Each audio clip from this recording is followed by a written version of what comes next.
distinguished guests, and friends of the National Defense University. I'm honored to share a few words in recognition of the institution that is receiving this year's American Patriot Award, the office of the Chairman of the Joint Chiefs of Staff. As many of you know, the Chairman's office dates back to 1949, which makes it a relatively new innovation in the broad sweep of American history. There have been 71 US Secretaries of State, but only 20 people have held the position of Chairman of the Joint Chiefs of Staff.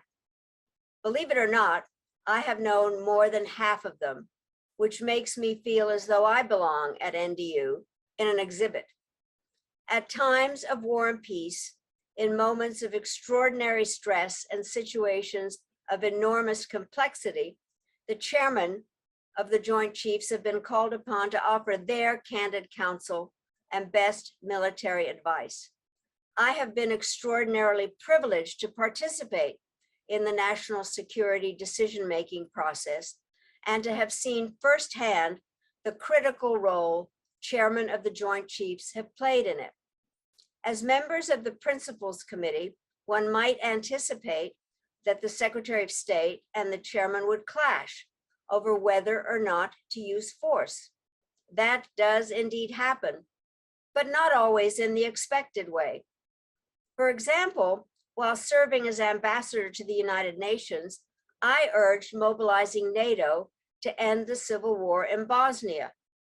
After one of many meetings in the Situation Room where this was debated, I remember standing outside in the hall with General John Shalikashvili, who was in full uniform.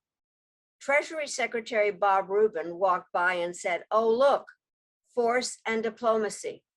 Shali, as we all called him, retorted, "Yes, but which is which?"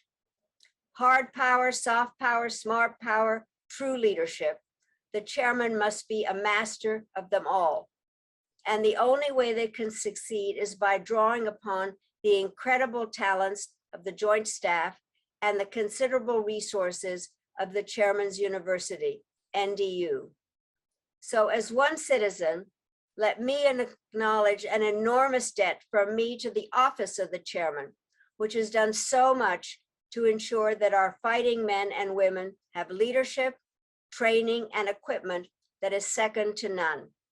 Let me also thank General Milley for accepting this award on behalf of his team and the office he now holds. For all you have done for our country in the past, I applaud you. For all you will do in the future, I salute you. And to the NDU Foundation for giving me the opportunity to speak this evening, I thank you very, very much.